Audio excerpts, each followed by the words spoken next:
champions coming back right here, the National. What y'all think about the Natties? All right, so I mean, it's really hard to count out the team that just won the World Series. Their projected win total on my book's 88.5. My projections have win 87 games. Obviously, they're still bringing back the big three. Strasburg just signed a 7-year, $245 million deal, so he's back at the helm.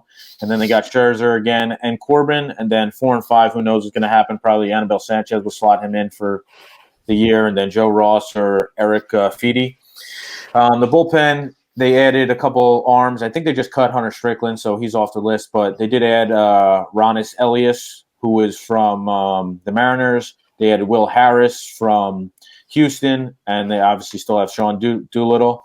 And then their offense, they did lose. Obviously, they lost Rendon. Yeah, Anthony Rendon. But they added Starlin Castro, an old guy. They slotted him in. Eric Thames is back in there. So, I mean, it's really in the NL, it's really I put a lot of emphasis on starting pitching, and they have a 1-2-3 that can win you games. So they score 3-4 runs a game, they could win these games. So it's really, really hard to count this team out. But I do expect a little regression from this team. I mean, they did win the World Series. I'm not saying that, but I'm saying team total wins. I do expect a little regression. And they might probably, this division is really hard, so they might not make the playoffs. But overall, it's going to be, this division really going to be a battle up top. The 1, 2, 3. I've counted the Phillies out, but Washington, the Nationals, Mets, and Braves are all going to be duking it out end of year come. In the Marlins, bro. Yeah, Marlins. Not exactly, but. I think that the Nationals are going to come out guns a-blazing. I think they feel like they have something to prove, that they're going to be in there again for this upcoming year. But I think somewhere in the middle of the season, they get a little lackadaisical, a little too comfortable, and they fall off and fall right into the number 2 spot right here in this division. But Nats is a nice team to bet on, man. I made so much money with the Nats last year, especially in that last push. My guy Don Ricci had them to win the World Series.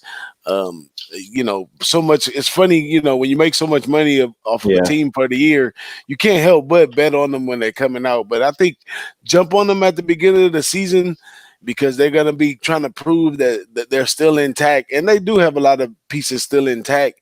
And just like you said, with the pitching staff, they don't need many backs. But, Juan Soto's back there. Oh, yeah. He'll put up some runs for him. So, God, I'm liking the Nationals just as much as I liked them last year. Ain't nothing changed. Right on.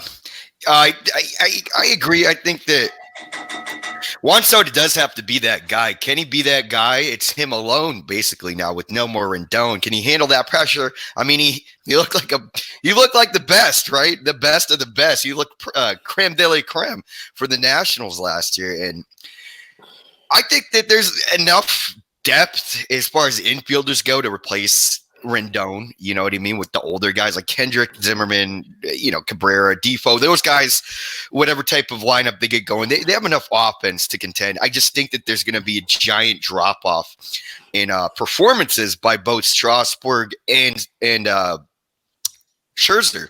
And I think that this is why this team will not be at the top. I don't think they're going to be at the top. I think they'll be hovering around that win total this year.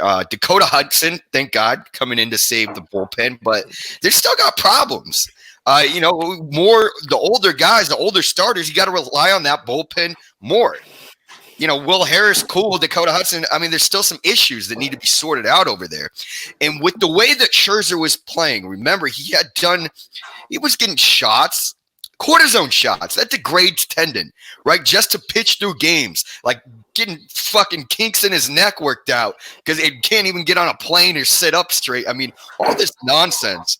And we expect him to be the same after that? No way. I'm sorry, man. I'll be on the regression train on both Strasburg and Scherzer more so, but Strasburg, I'm really interested to see when the season starts looking at some of the pitching mechanics and how these guys look and how they're throwing, that'll be a big indicator of how we want to approach these games, because we know how heavily favored they're going to be when we have those two starters, Scherzer and Strasburg. And if we see some vulnerabilities in some of the Saber stuff, some of the pitching metrics, I'm going to be high on fading both these guys at big prices. So I'm not too high on the Nationals, but we'll see. We'll see whenever the hell this season begins, because remember, the pitchers are in a certain all-year type of situation that's now been postponed, right? The way they're warming up, how they approach spring training. Now it's kind of all up in the air. So it's going to be real interesting to see how things go. But we'll see.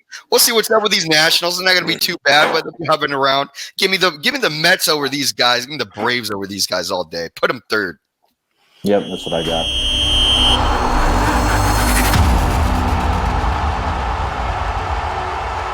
Who-Bangin Sports Talk. What up, though? Don't forget to subscribe, like, and share.